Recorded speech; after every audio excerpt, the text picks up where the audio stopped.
नमस्कार, मैं हूं विज्ञान प्रकाश।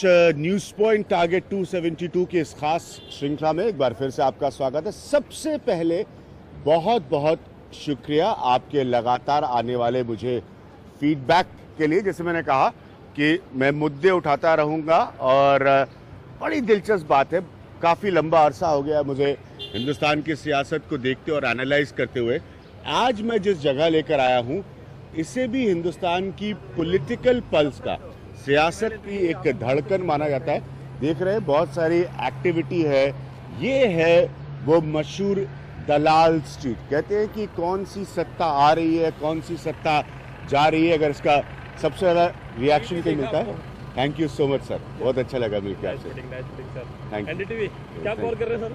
ऐसी बात देख रहे हैं कि क्या हो रहा है चुनाव के दौरान, क्या है। हम भी कुछ बोले आपसे। बताइए बताइए सर टीवी देखते रहते आपको, बताइए किस बारे में बोलना है? मोदी साहब के लिए अब की बार मोदी सरकार एनडीए गवर्नमेंट फिक्स है, कांग्रेस का बुरी तरह सफाया। अच्छा हाँ, ये आप मान के चलिए। ठीक है, नरेंद्र मोदी साहब की सरकार आएगी और बीजेपी गवर्नमेंट बनेगी। ठीक है, बहुत बहुत शुक्रिया। देखिए लोग मिलते जाते हैं। अब मैं जो आपको बताने की कोशिश कर रहा हूँ तो ये वो मशहूर है। देखिए आप देख सकते हैं ऊपर ये सारी इमारतों को आप टेलीविजन पर देखते हैं। ये एक तरह से भारतीय अर्थव्यवस्था के सिंबल्स बन चुके हैं और मैं कहीं पर ढूंढ के आपको ज़रूर दिखाऊंगा वो मशहूर बोर्ड जो है, जिसे जो दलाल स्ट्रीट का होता है, जिसे आप सारे टेलीविजन चैनल्स पर देखते हैं। तो आप देख रहे हैं कैसे शहर के आंकड़ों की मुलाकात होती है इन बड़े स्क्रीन्स के साथ। मैं आपको ऐसी ऐसी चीज़ें दिखाऊंगा कि स्टॉक मार्केट कैसे ऑपरेट करता है, सेंटिमेंट्स की यहाँ पर क्या वैल्यू होती है। मेरे लिए भी एक नया तजुर्बा है, मैंने नहीं कभी किया। और एक बड़े ही ख़ास मेहमान से मैं आपको मिलाऊंगा। अगर हमारे कैमरामैन साहब यहाँ है, आपको एक बहुत ही ख़ास मेहमान आशीष चौहान, इनसे बेहतर कौन मिल सकता है। ये बॉम्बे स्टॉक एक्सचेंज के एमडी हैं, एक बड़ी की पोजीशन में बैठे। आशीष, ये जो सिंबॉलिज्म है, मैंने न्यूयॉर्क में देखा है, बड़ी मशहूर है। इसकी अहमियत क्या है? ये आप सब लोगों को याद है, कभी भी आप बड़े बड़े फ्रेजेस अंग्रेजी के पढ़ते हैं, बिग बुल, यानी कि जो बाजार को ड्राइव कर रहे हैं, इस तरह के लोग। तो जो बाजार में बड़ी शक्ति रखता है, इम्पैक्ट रखता है, वो बुल कहा जाता है। आशीष एक्सप्लेन करेंगे कि आशीष इसकी क्या रेलेवेंस है, इसकी क्या इंपॉर्टेंस है? बेसिकली जो सिंबल है, हाँ, बुल और बैर नाम के दो अलग अलग, जैसे यीन एंड यांग रहते हैं वैसे ही हाँ। बुल और बैर रहते हैं। कि जो बुल है वो हरदम ऊपर देखता है। हाँ। वो जब मार्केट ऊपर जाता है तो उसको बुल कहते हैं। ये वाला बुल तो नीचे देख रहा है यार। नहीं, वो उसकी आंख ऊपर ही रहती है। अच्छा, आंख ऊपर रहती है। आंख ऊपर रहती है। सिमिलरली बैर जो है वो हरदम नीचे ही देखता है, ऑल्दो बड़ा बट एक्चुअली आंख नीचे रहती है उसकी। हाँ। तो जो ऊपर देखता है उसको बुल कहते हैं। जो जब मार्केट ऊपर जाता है तो उसको बुल मार्केट कहते हैं। हाँ। और जब नीचे जाता है उसको बैर मार्केट कहते हैं। हाँ। तो बेसिकली ये जो बुल है वो संकेत है कि जो मार्केट ऊपर जाता है तो लोग खुशहाल हो जाते हैं, बिकॉज आमदनी बढ़ती तो है। ऐसा बेयर का कोई ऐसा स्टैच्यू नहीं है? बिकॉज बैर वो तो जो है सैडनेस, दुख लेकर आया। दुख है तो हम दुख को क्यों देखें ना, तो सुख को ही देखेंगे। और सुख को ही देखेंगे। तो ये बड़ा देखिए पारंपरिक है। और जैसे मैंने कहा कि आप लोग हमेशा देखते हैं इसको टेलीविजन पर, कहीं पर भी जो है ताकत की, जो पैसे के खेल की ताकत की निशानी होती है, उसको, जैसे आशीष ने बहुत बढ़िया आपको एक्सप्लेन किया, उसको सिंबलाइज करते हैं बुल्स। नरेंद्र मोदी के बारे में कुछ रिसर्च में पढ़ रहा था, क्योंकि 2003 में नरेंद्र मोदी की बड़ी आलोचना की थी इसी इंडस्ट्री ने। लेकिन अब कहते हैं कि सारे जो ब्रोकर्स है, एक मैं खास जानकारी पढ़ रहा था कि कैसे उत्तर प्रदेश के ब्रोकर एसोसिएशन ने भी नरेंद्र मोदी का समर्थन करने की बात की। तो ये सब ये फाइनेंस मार्केट जो है, इसके पीछे की कहानी बड़ी सियासत से जुड़ी हुई है। हाँ, दिख गया भाई, ये बताना आप लोगों को बड़ा ज़रूरी है। ये आशीष साहब के साथ, ये देखिए, ये आप लोग टेलीविजन पर देखते हैं अक्सर। तो ये है वो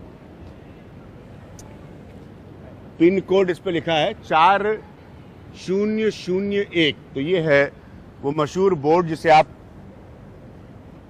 टीवी पर अक्सर देखते हैं। जैसे मैंने कहा, उन मशहूर इमारतों की तरह, वो बुल के स्टैच्यू की तरह, दलाल स्ट्रीट जिसे कहते हैं। तो आप लोग बाकी के हिंदुस्तान में बैठे समझते होंगे कि भाई ये दलाल स्ट्रीट क्या होता है। आप रोज़ टीवी पे देखते हैं कि सेंसेक्स ऊपर गया, सेंसेक्स नीचे गया। कोई भी खबर होती है तो उसके साथ साथ एक खबर तुरंत जुड़ जाती है कि सेंसेक्स का रिएक्शन क्या हुआ, खासतौर पर पॉलिटिकल स्टोरीज को लेकर। लोग पॉलिटिक्स कैसे फॉलो करते हैं किसी दलाल स्ट्रीट में? बेसिकली हर चीज़ दलाल स्ट्रीट में फॉलो होती है। हाँ। हमारे वहाँ करीब 500 ब्रोकर की ऑफिस है यही बिल्डिंग में। हाँ। जो फिरोज जीजीबाई टावर कहते हैं। हाँ। वो और उसके बगल में एक रोटुंडा बिल्डिंग है, दोनों हाँ। के अंदर मिला के 500 ब्रोकरों की ऑफिस है। हाँ। और सब हर चीज़ का एक रहस्य होता है, एक चर्चा होती है।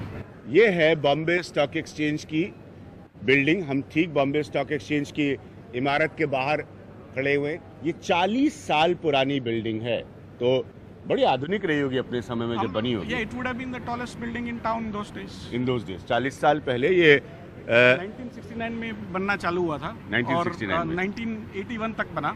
हाँ। और basically when it was made it was one of the tallest buildings in India actually those days. हाँ, तो और इन्होंने- इस एरिया जो है हेरिटेज एरिया है, तो वहाँ पे ऐसी टॉल बिल्डिंग्स जनरली अलाउड नहीं है, बिकॉज जो पुराने बिल्डिंग्स है बड़े पुराने किस्म के अंग्रेज के ज़माने के हैं। हाँ। तो उसको तोड़ना नहीं होता है। हम चलते हैं बीएससी के भीतर आशीष साहब के ऑफिस की तरफ। कैसे होती है, कुछ खास मेहमान आशीष साहब ने बुलाया हमारे लिए। प्लीज आइए सर, प्लीज। तो ये लोग तय करते हैं कि किसकी कंपनी डूबेगी, किसकी चढ़ेगी। ट्रेडिंग करते हैं, कंपनी तो अपने आप डूबती है या अपने आप कंपनी अपने आप। बट ये लोग उसके अंदर trading basically they ensure they research the companies, they tell their customers, their investors about which company to invest in, which company not to invest in or come out and so on and so forth. They are more about एक तरह से भविष्य तो तय कर देते हैं ना। they analyze and tell. हाँ ठीक है, एनालाइज। आप लोगों को लगता है कौन सी पार्टी में इन्वेस्ट करना चाहिए अभी? नहीं, मैं मजाक कर रहा हूँ। इसका पॉलिटिकली करेक्ट आंसर तो वही होगा जो देश के लिए अच्छा काम करे। अच्छा, पॉलिटिकली करेक्ट। हाँ, आप तो नेता भी बन सकते हैं आगे जाके। लेकिन जैसे मैं आशीष से बार बार पूछ रहा था कि लोग समझ नहीं पाते। एक आम हिंदुस्तानी के लिए काफ़ी इंट्रीग अंग्रेजी का लफ्ज़ है, रहस्यमय लगता है स्टॉक मार्केट। बहुत असर है, सब पैसा कमाना चाहते हैं नए जीवन में, लेकिन स्टॉक मार्केट क्या है आपके हिसाब से? देखिए, स्टॉक मार्केट एक मायने में देखें तो बुल है और बेर है। हाँ। भालू है और सांड है। हाँ। तो बिल्कुल इसमें पैसा बनाने का एक बहुत अच्छा अवसर है आम भारतीय के लिए। कॉम्प्लिकेटेड बिल्कुल कुछ नहीं है। अगर आप 10 साल के बालक से भी बात करें और पूछें कि स्टॉक मार्केट में एकमात्र तरीका कैसे है पैसा बनाने का, तो वो कहेंगे नीचे जब शेयर का भाव नीचे हो उसे खरीदें, जब ऊपर चले जाए उसे बेचे। तो कॉम्प्लिकेटेड कहाँ है?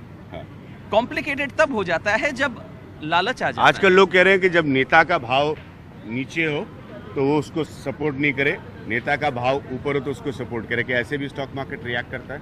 स्टॉक मार्केट रिएक्ट करता है स्टेबिलिटी पे।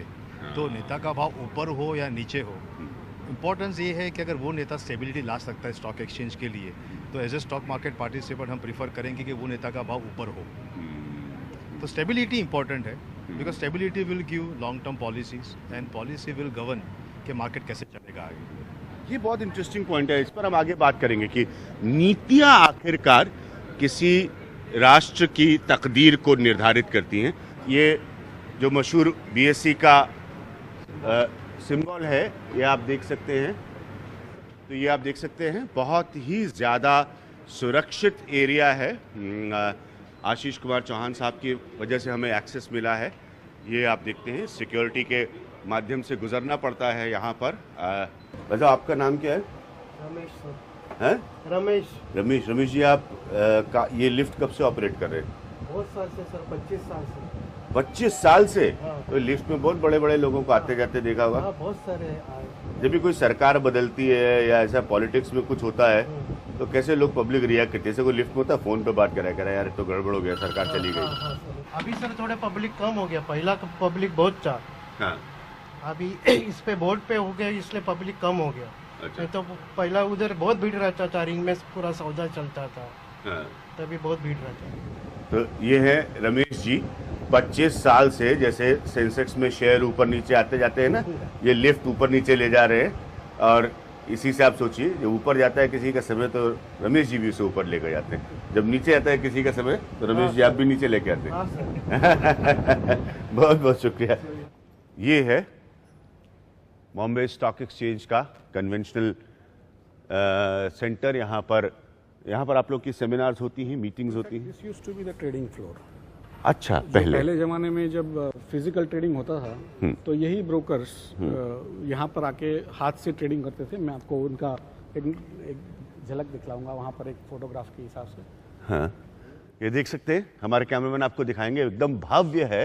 ये पुरानी जगह थी जहां पर ब्रोकर्स आकर ट्रेडिंग करते थे, बहुत भव्य है। ये जो था ये डेंसिटी होती थी लोगों की।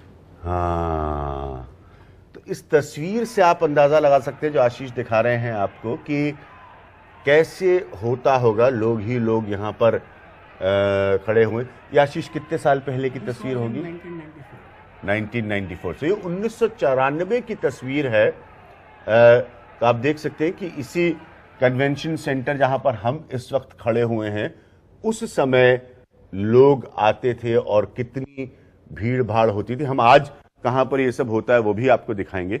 अच्छा, ये वो मशहूर, ओहो, ये तो बड़े लोगों को घंटा बजाने का मौका मिलता है। आशीष जी, क्या मैं भी कोशिश करके घंटा बजा सकता हूं बिना किसी कारण के? अच्छा, तो ये है। तो किसी भी, अगर मैं सरल भाषा में कहूं तो क्या ये सही होगा, किसी भी शेयर को जब लॉन्च किया जाता है तो हाँ, जब बाजार खुलता है, तो बाजार जब खुलता है तो ये बेल बजाई जाती है। अच्छा, बाहर से आपको कभी नहीं पता चलेगा कि इस मशहूर बीएसई की इमारत में एक इतना बड़ा कन्वेंशन सेंटर भी है जहां पर पहले और पारंपरिक तरीके से सारी ट्रेडिंग होती थी। मैं एक सीरियस पॉइंट आप लोगों से पूछना चाह रहा था कि हम लोग जैसे रिएक्शन देखते हैं, और ख़ास तौर पर पॉलिटिकल इकोनॉमी एक विषय है, आशीष जानते हैं, मैं उस पर लिखता हूँ, पढ़ता हूँ, लेकिन कभी कभी ऐसा लगता है कि मार्केट्स जो है वो उड़ने वाली बातों और ख़बरों पर ज़्यादा यकीन करती हैं, ना कि आकलन पर, सही आकलन पर। इस बात के बावजूद कि अब मार्केट में बहुत सारे लोग हैं, जैसे आप लोग हैं, जो न सिर्फ अपने हिसाब से एक बहुत ज़हीन एजुकेशन हासिल करके आए हुए लोग हैं, वो अलग अलग सेक्टर्स को, नीतियों को समझते हैं, फिर भी ऐसा लगता है कि मार्केट ज़्यादा सेंटिमेंट से चलता है। ये बात सही है? मार्केट सेंटीमेंट पे चलता है, ये बात सही है। लेकिन जब सेंटीमेंट में आपने पहले बताया कि खबरों पे जी, खबरों शायद सच हो सकती है या रूमर हो सकती है, बट मार्केट में एक जैसे बोलते हैं हम लोग कि we always try to discount. तो अगर कोई इवेंट आगे जाके मान लो 6 महीने बाद होने वाली है, इसकी बात बाजार में आ जाती है, जिसको आप या खबर बोलो या रूमर बोलो, वो डिस्काउंट हो जाती है प्राइस में। ये मैं पूछना चाह रहा था, क्योंकि खबर और रूमर में बहुत फर्क होता है। बहुत फर्क है सर। जब बात आती है तभी तो ब्लैक एंड व्हाइट में नहीं आती है, तभी सुनी सुनाई बात आती है। तो या तो वो आगे जाके खबर में कन्वर्ट होगी या तो रूमर में कन्वर्ट होगी, but at that moment of time वो हमारे लिए खबर है। और अगर वो खबर को हम खबर की तरह से लेते हैं तो अगर उसका डिस्काउंटिंग मार्केट ऊपर जाएगा नीचे जाएगा, वो खबर से होने वाला है 6 महीने बाद, होने वाला है 9 महीने बाद, 12 महीने बाद, बट मार्केट वो पहले डिस्काउंट कर देती है। तो जो वो खबर से कंपनी की फंडामेंटल जो आकलन जो चेंज होने वाले हैं, वो हम आज डिस्काउंट करने की कोशिश करते हैं कि अगर गवर्नमेंट ने ये पॉलिसी लाई तो फलानी कंपनी को इससे इतना नुकसान हो सकता है या इतना फायदा हो सकता है, तो उसकी प्राइस मूवमेंट आज हो जाती है। तो जब एक्चुअल वो होता है 12 महीने बाद, तभी शायद मार्केट रिएक्ट भी ना करे, तभी मार्केट वही का वही लेवल पे रहे। तो आपको लगेगा कि अरे जब इसका बैलेंस शीट आई और बैलेंस शीट में इतना प्रॉफिट बढ़ के आया, भाव ऊपर क्यों नहीं गया? बट वो जो भाव ऊपर जाना था वो 6 महीने पहले जा चुका है, क्योंकि वो न्यूज मार्केट में घूम रही थी। कैसा हो सकता है, गवर्नमेंट पॉलिसी चेंज हुई है या कंपनी की वर्किंग चेंज हुई है, कंपनी की मैनेजमेंट चेंज हुई है। So that's how. तो ठीक है, एक तरह से आप कह रहे हैं कि मार्केट प्रीएम्प्ट करती है। आपको लगता है कि ये करना सही होता है? मैं जान रहा हूँ कि मैं बड़ी बेवकूफ़ी के बुनियादी लेकिन फैक्ट है, निवेशकों के लिए जानना बहुत जरूरी है हाँ, कि जो मार्केट रिएक्शन देता है भावों को, वो पहले क्यों देता है? क्योंकि मार्केट में 2 तबके के लोग होते हैं। एक तबका का लोग जो है जो ट्रेडिंग या सट्टेबाजी करता हो, वो इंफॉर्मेशन को तुरंत असिमुलेट करके रिएक्ट करते हैं, और दूसरे होते हैं जो लॉन्ग टर्म प्लेयर्स होते हैं, वो आकलन करते हैं फंडामेंटल फैक्टर्स का। तो अगर आप देखेंगे कि लंबी अवधि के जो इन्वेस्टर्स हैं वो फंडामेंटल्स पे ज़्यादा ध्यान देते हैं, और जो ट्रेडिंग कम्युनिटी है या जो सट्टेबाजी करते हैं वो शॉर्ट टर्म रूमर, इंफॉर्मेशन और इन चीज़ों को ज़्यादा वजूद देते हैं। आशीष, अब उनके पास आने से पहले एक और चीज़, जैसे अब सरकार किसकी आएगी, क्या होगा, ये हमें नहीं पता, लेकिन ये हम सब जानते हैं कि इस मुल्क की आर्थिक स्थिति पिछले 2 से ढाई साल में बहुत कमज़ोर रही है। आपको, बल्कि मैं ये सवाल सबसे पूछता हूँ कि क्या मनमोहन सिंह नहीं कर पाए, जो कोई भी नया प्रधानमंत्री आएगा, कर लेगा, क्योंकि स्थिति परिस्थिति बदली नहीं है। इंटरनेशनल मार्केट्स आप लोग जानते हैं किस तरह से चल रही हैं, तो लोग फिर उम्मीद क्या करें कि ऐसा वो क्या चाहते हैं पॉलिसी में जो उनको लगता है कि कोई नई पॉलिटिकल फॉर्मेशन से उनको मिलेगा? एक तो चीज़ ध्यान में रखने लायक ये है कि जो स्टॉक मार्केट या जो मार्केट चलता है वो कई चीज़ों के आधार पर चलता है कि एक लोकल इकोनॉमी सिचुएशन है उसके ऊपर आधार भी चलता है, और फॉरेन इकोनॉमिक सिचुएशन कैसी है उसके आधार पे भी चलता है। सपोज अमेरिका में खुशहाली है, अमेरिका में ग्रोथ चल रहा है, तो इंडिया की चीज़ों की भी डिमांड अमेरिका में बढ़ती है, तो यहाँ से ज़्यादा निकास होगा और वैसे यहाँ की कंपनी को भी फायदा होगा, तो यहाँ पे आमदनी बढ़ेगी और so on and so fourth. तो उस हिसाब से आपको वर्ल्ड की सिचुएशन भी देखनी है और इंडिया की सिचुएशन भी देखनी है। तो लास्ट 3-4 साल से देखें तो करीब 2007-8 के बाद जो वर्ल्ड सिचुएशन थी काफ़ी ख़राब थी, इन द सेंस कि वर्ल्ड में अमेरिका, यूरोप, कई कंट्रीज में बड़े प्रॉब्लम थे, इंडिया में कम प्रॉब्लम थे, लेकिन प्रॉब्लम्स वर्ल्ड में थे तो धीरे धीरे करके यहाँ पर भी आए। दूसरा है कि जो पॉलिटिकल अनसर्टेनिटी एक बनी हुई थी इन टर्म्स ऑफ मैंडेट, कि जो पॉलिटिकल मैंडेट गवर्नमेंट को लग रहा था कि खुद के पास नहीं है, तो उसके चलते जो डिसीजन लेने चाहिए, बिकॉज करप्शन के कई आरोप हुए, तो जो डिसीजंस होने चाहिए थे इंफ्रास्ट्रक्चर के, रोड्स क्रिएट करने के, पोर्ट्स क्रिएट करने के, माइनिंग के, कई चीज़ें के जो प्रोजेक्ट्स जो थे अटक गए। अगर सेंसेक्स के आंकड़े ऊपर जाते हैं तो क्या ये महज तरक्की की कहानी है या ये नकली तरक्की की कहानी भी हो सकती है? मैं आपसे पूछना चाहूंगा, जैसे होता है ना सब 20,000 के ऊपर चला जाएगा सेंसेक्स या 22,000 के ऊपर चला जाएगा, इन सब का मतलब क्या होता है? मैं थोड़ा बेसिक पहले जाऊंगा। हाँ। कि शेयर बाजार क्या है। शेयर बाजार एक मौका है हर निवेशक के लिए कि इस कंपनी का पार्टनर बन सके, एकदम लूज टर्म में, कि एक बहुत कंपनियां हैं, माइनिंग में कोई कंपनी है, आईटी में कोई कंपनी है, फार्मास्यूटिकल्स में कोई कंपनी है, आज अपना रुपया लाके उस कंपनी का पार्ट बन सकते हैं। यदि वो कंपनी तरक्की करेगी तो आप उसके साथ तरक्की ये तो बड़ी पॉलिटिकली करेक्ट बात है। लोग शेयर बाजार के बारे में ये कतई नहीं कहते, कहते यहाँ से तो सबसे बड़ा पैसा घूमता है। ये धारणा है। मैं एक आम आदमी, देखिए आम आदमी आपकी तरह जानकार नहीं है, आम आदमी मेरी तरह मूर्ख है, तो ये उसकी धारणा है कि भाई सबसे बड़ा माल यहीं से घूमता है। ये सच है, बट इस नेगेटिव नहीं पॉजिटिव रूप में। ठीक है। मैं कई निवेशक को आप जानेंगे, अपने दोस्तों को जानेंगे, जो लोगों ने, किसी ने आईटी से लिया हुआ था, किसी ने रिलायंस लिया हुआ था जब आईपीओ के टाइम, आज उनके हजारों रुपए के इन्वेस्टमेंट करोड़ों रुपए के हो गए, चुपचाप साइड में पड़े हैं। जब माँ बाप स्वयं सुधारते हैं तब बच्चों को पता चलता है कि उनके माँ बाप क्या चीज थे, क्या इन्वेस्टमेंट किया। तो शेयर बाजार वो जगह है जहाँ निवेशक अपना एक्स्ट्रा पैसा पार्क कर सकते हैं, क्योंकि स्टॉक मार्केट एक बैरोमीटर है, वो खाली बताएगा, वो इंडस्ट्री का हेल्थ बताएगा। जैसे कहा कि पुरानी सरकारें दावा करने के साथ हमने ये ग्रोथ का आंकड़ा दे दिया, वो ग्रोथ का आंकड़ा दिया। हाल में था कांग्रेस के हेडक्वार्टर में, तो वहां पर मैंने चिदम्बरम साहब की प्रेस कॉन्फ्रेंस सुन रहा था, सब अभी वही बता रहे। और जो सरकार में नहीं आए हैं वो कह रहे हैं हमें लाइए, हम आपका ग्रोथ कहीं से कहीं लेकर चले जाएंगे। मेरा प्रश्न आपसे ये है, आपने अलग अलग सेक्टर्स में भी काम किया है, आप समझते हैं क्या ग्रोथ सिर्फ सेंसेक्स के बढ़ते नंबर है? सेंसेक्स एक मायना है, एक प्रतीक है आशा का, अपेक्षाओं का, और दूसरा है कि सेंसेक्स ऑल्सो एक प्रतीक है कि जो भारत में कितनी जॉब्स क्रिएट हो रही है। भारत की समस्या क्या है आप देखिए, बाकी सभी एक साथ जोड़ लेते हो तो करीब अगले 20 साल में भारत ने हर साल 1.5 करोड़ नई जॉब क्रिएट करनी है। 30 करोड़ नई जॉब हमने क्रिएट करनी है। अभी आपको लग रहा होगा 30 करोड़ क्या होता है, 120 करोड़ की जनता में, 130 करोड़ की जनता में 30 करोड़ क्या होता है, लेकिन एक्चुअली जो 1.5 करोड़ लोग जो है हर साल आपने नई जॉब क्रिएट करनी है, उतनी करीब ऑस्ट्रेलिया की जनसंख्या है, पूरा खंड है, उसकी जनसंख्या करीब 1.5 करोड़ है। या तो दूसरी तरफ ले लो, जब आप आंकड़े देखते होंगे टीवी वगैरह पे, तो अमेरिका का जो अनएम्प्लॉयमेंट रेट वगैरह आप देखते होंगे कि 9% हो गया, 10% हो गया, तो पूरा जो इकोनॉमी ऊपर नीचे चली जाती है। तो अमेरिका का टोटल अनएम्प्लॉयमेंट अराउंड 1.5 करोड़ है। तो कहने का मतलब है कि जो अमेरिका का अनएम्प्लॉयमेंट उतनी तो नौकरी आपको पैदा करनी है हर साल, नेक्स्ट 20 ईयर्स, और वो जॉब्स कैसे क्रिएट होगी? लेकिन क्या वो बढ़ते शेयर मार्केट से क्रिएट हो सकता है? बिकॉज जो स्टॉक मार्केट होते हैं, स्टॉक मार्केट बेसिकली क्या होता है कि जब आप स्टॉक मार्केट में निवेश करते हो तो पैसे कंपनियों को जाते हैं, और जॉब्स जो क्रिएट होती है वो कंपनीज क्रिएट करती है। क्योंकि आप कोई खाने की कंपनी हो, कोई डिफेंस की कंपनी हो, कोई आईटी की कंपनी हो, कोई मैन्युफैक्चरिंग कंपनी हो, ये कंपनीज में जब आप पैसे निवेश करते हो तो आपकी तो तरक्की होती है, बिकॉज जो कंपनी अच्छा करेगी तो आपको रिटर्न्स मिलेगा। कहने का मतलब है कि हमको सपोज जॉब क्रिएट करनी है, 30 करोड़ जॉब अगले 20 साल में क्रिएट करनी है, हर साल 1.5 करोड़ जॉब क्रिएट करनी है, तो हमको सबको साथ में लेके चलना पड़ेगा। कंपनीज को भी, एम्प्लॉयज की भी, एम्प्लॉयर्स को भी, इन्वेस्टर्स को भी, निवेशक और देश का आम गरीब, आम गरीब को ही तो नौकरी मिलेगी। सी अल्टीमेटली यहाँ पर सपोज कुछ भी नहीं है, कंपनियां भी नहीं है, इंफ्रास्ट्रक्चर भी नहीं है, तो जॉब भी कहाँ से क्रिएट होगी?